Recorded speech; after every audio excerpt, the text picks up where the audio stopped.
Je vais vous faire une présentation qui est axée en fait sur les interventions de la MCC dans le secteur forestier. Alors on va commencer par un très bref aperçu des actions, des interventions en cours.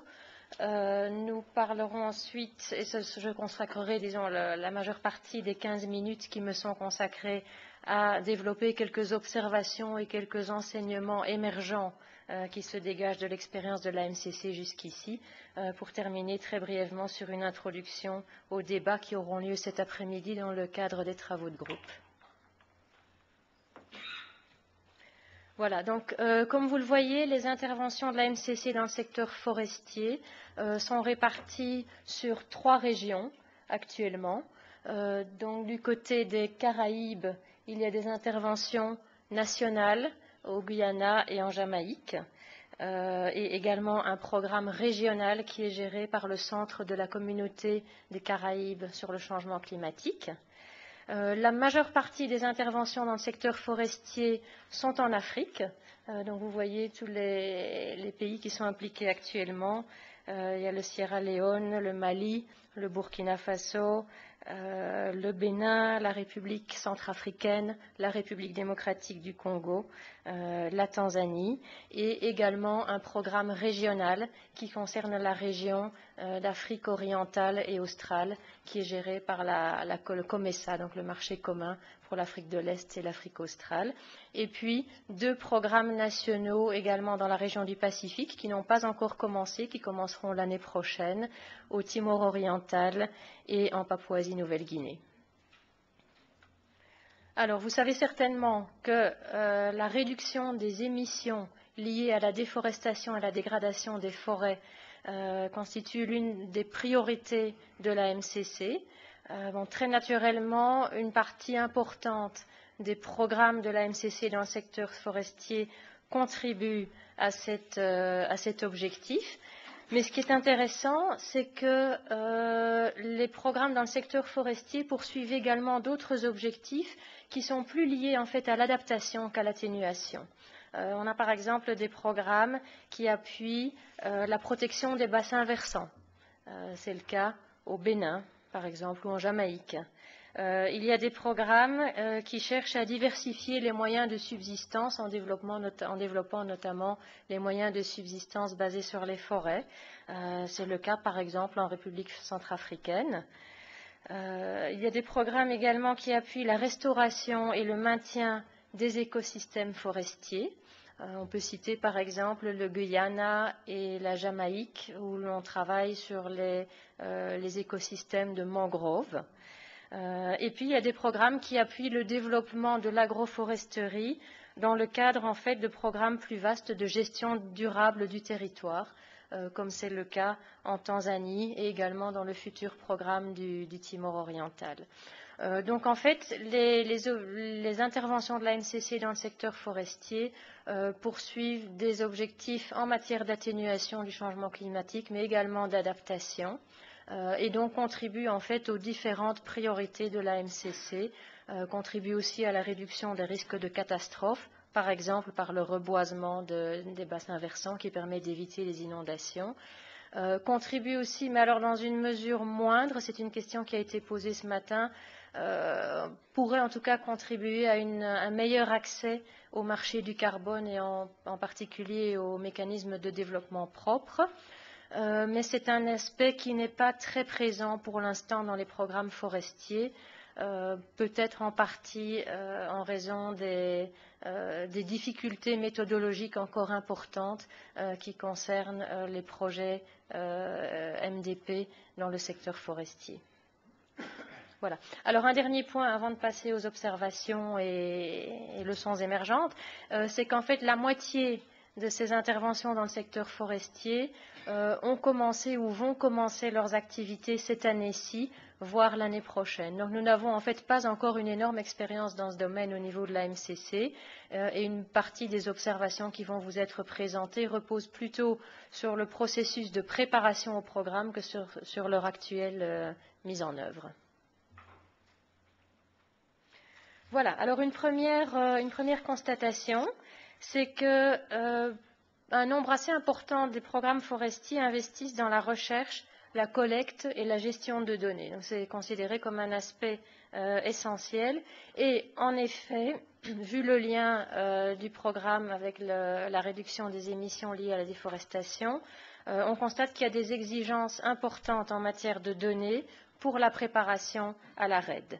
Donc ça peut concerner par exemple la compréhension des moteurs de la déforestation, indispensable si l'on veut agir de façon efficace pour la freiner.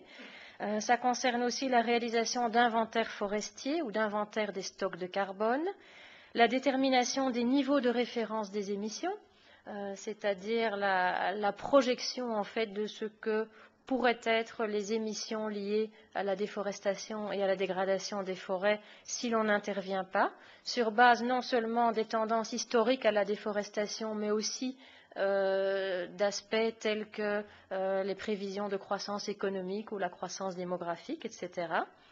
Ça concerne aussi la mise en place de systèmes de monitoring, notification et vérification, donc MNV en français, MRV en anglais. On en a déjà pas mal discuté ce matin, c'est un aspect extrêmement important pour donner de la crédibilité à toutes les actions entreprises dans le domaine de la RED. Et puis, toujours dans le cadre de la mise en place de stratégies RED, il est nécessaire aussi de réaliser des évaluations des impacts sociaux et environnementaux de telles stratégies. Alors en fait, donc, les programmes de la MCC, en fonction des priorités nationales, contribuent à ce genre d'objectifs et de collecte, de gestion de données. Par exemple, dans le programme régional pour l'Afrique orientale et australe, il y a un volet de recherche sur les méthodologies de MNV. On pourrait citer encore l'exemple du Mali, par exemple, où on réalise des inventaires forestiers, des études sur le potentiel de séquestration de carbone de certaines essences forestières et un renforcement du système de gestion des forêts, donc système d'information forestier, tout ça en vue d'une préparation à la RED. Autre exemple, la Papouasie-Nouvelle-Guinée. Dans ce pays, la MCC va appuyer la mise en place d'un inventaire forestier permanent et multifonctionnel, aussi dans le cadre de la préparation à la RED. Alors, bien entendu, il est aussi nécessaire de collecter des données, de gérer l'information dans le cadre des actions d'adaptation, mais sur ce plan-là, les interventions forestières de la MCC sont moins actives en ce moment, d'après ce que j'ai pu constater. Ceci dit, il y a certains mécanismes de collecte de données liés à la RED qui peuvent aussi donner des informations très intéressantes du point de vue de l'adaptation. Ça concerne par exemple les évaluations d'impacts sociaux et environnementaux qui peuvent apporter un éclairage sur les moyens de subsistance liés aux forêts ou sur d'autres aspects pertinents pour l'adaptation. Alors, une deuxième constatation, c'est que la gouvernance du secteur forestier est souvent assez faible et doit être renforcée. C'est aussi un aspect important de la plupart de nos programmes. Alors, ça peut se faire de diverses façons. Il y a des actions de renforcement des institutions et organismes chargés de la gestion des forêts et du changement climatique. Au Sierra Leone, par exemple, on appuie le renforcement du département des forêts du ministère de l'Agriculture, qui est l'autorité forestière nationale. On travaille aussi sur les mécanismes de coordination qui sont extrêmement importants puisque tant pour la gestion des forêts que du côté du changement climatique, on doit toujours faire travailler diverses agences et divers secteurs ensemble si l'on veut atteindre des résultats. Alors il y a des actions de renforcement des cadres politiques, juridiques et réglementaires. Au Guyana, par exemple, eh bien, un des objectifs est d'intégrer les mangroves dans le nouveau plan forestier pour donner plus de visibilité aux mangroves comme un écosystème forestier à part entière. Au Burkina Faso, il est prévu d'intégrer la gestion durable de l'environnement et la gestion du changement climatique dans la planification et dans les cadres juridiques du secteur forestier. Et on travaille aussi, bien entendu, sur le renforcement des capacités des parties prenantes, en ce compris les acteurs non étatiques, qui sont reconnus comme des acteurs importants pour la protection et la gestion durable des forêts. Alors si on prend de nouveau l'exemple par exemple du Timor oriental, eh bien au Timor oriental on travaille au développement des capacités au niveau gouvernemental en appuyant en particulier la Direction nationale des forêts, mais il y aura également des actions de renforcement des capacités sur le terrain avec des formations des agriculteurs à des techniques agricoles plus appropriées, y compris l'agroforesterie. Voilà. Les projets pilotes dans le secteur forestier sont aussi une caractéristique récurrente des programmes de la MCC. Alors pourquoi fait-on ce genre de projet? Eh bien, généralement pour identifier les pratiques et les technologies d'adaptation et d'atténuation qui sont les plus appropriées dans un contexte donné. Il est prévu, par exemple, de financer des projets pilotes RED dans le cadre du programme régional en Afrique australe et orientale, mais également au Burkina Faso et en République centrafricaine. Et puis, pour prendre un autre exemple, en Tanzanie, au village de Chololo, qui nous a déjà été présenté avec beaucoup d'enthousiasme, eh bien, on a mené des essais pilotes pour la sélection des espèces forestières qui conviennent le mieux aux activités de boisement et de reboisement, en réalisant en fait qu'il est important de prendre en compte non seulement l'adaptabilité des espèces forestières à des conditions agroclimatiques données, mais qu'il faut également prendre en considération les pratiques, l'intérêt des agriculteurs pour tel ou tel type d'arbres, les croyances culturelles et aussi les stratégies de production, par exemple à quel rythme veut-on récolter, etc. Donc c'est par le biais de projets pilotes en fait et d'essais sur le terrain que l'on peut déterminer quelles tactiques conviennent le mieux dans un environnement donné.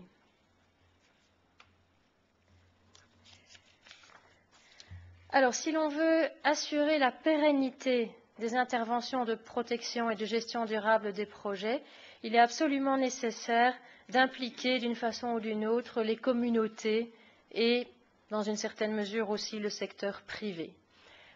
Donc, il y a pas mal de nouveaux d'interventions de la MCC qui agissent, qui reconnaissent d'abord cette nécessité et qui agissent à ce niveau-là. Alors, ça peut se faire, par exemple, par un appui à la gestion forestière à l'échelon local ou communautaire.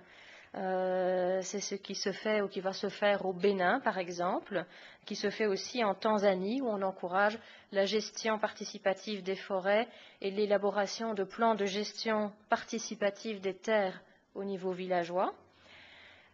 Autre aspect qui est encouragé par certains programmes, c'est à la fois l'incitation à l'investissement privé, ou en tout cas à l'implication du secteur privé dans des interventions forestières, qui est souvent lié à la mise en place de stratégies de subsistance durables liées aux forêts pour les populations qui vivent dans les forêts ou à la marge des forêts.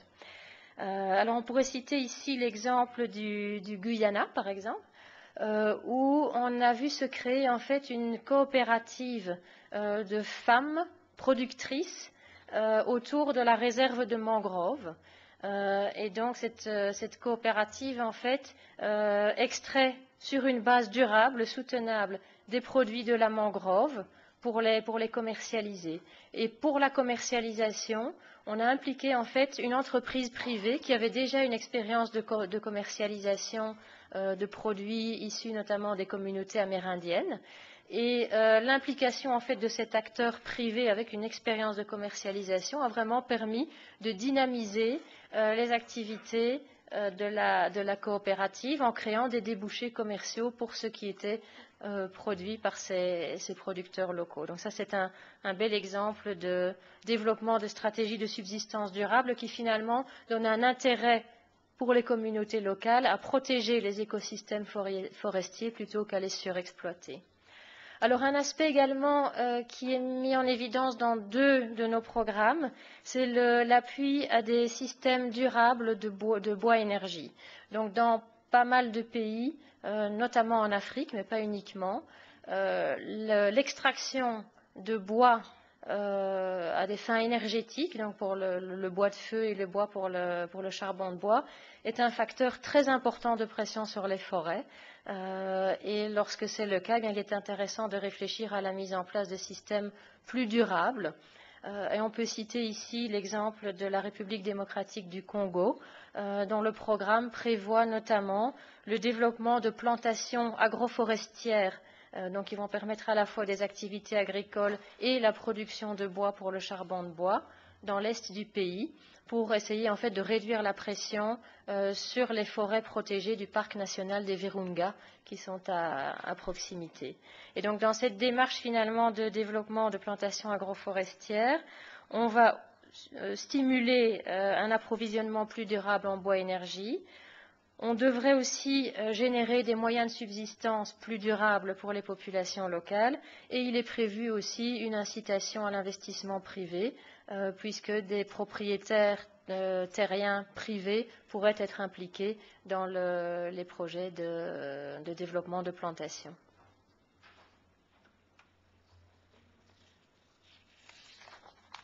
Voilà. Alors, cela va de soi, mais c'est quand même intéressant de le préciser. Les interventions de l'AMCC peuvent et devraient chercher à réaliser des synergies avec d'autres initiatives en cours, et elles le font dans la pratique. Donc, il y a beaucoup de synergies avec le processus de préparation à la RED. Dans au moins 7 ou 8 des interventions dans le secteur forestier, on trouve cette dimension.